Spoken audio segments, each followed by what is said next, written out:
Lola Baying, happy birthday. Parang kailan lang na dumating na ang pagkumpli mo ng 18 anyos. Parang ayokong isipin na nandiyan ka na sa ganong edad sa ngayon. Dahil lang parang gusto ko pang lagi kang baby. Kaya pag tumatawag ako sa'yo, laging baby pa kita eh. Papa! Pero ganun pa man, masaya ako anak na sa pag mo ng kompleto ng 18 anyos.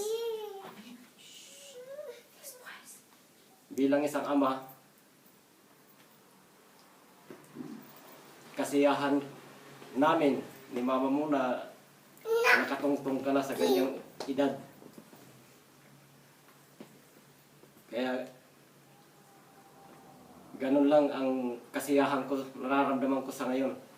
Kaya maraming salamat anak na naway bigyan ka lagi ng malusog na pangatawan.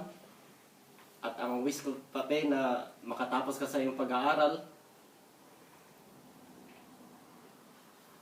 Kaya yan lang anak ang sasabi ko. Happy birthday. I love you.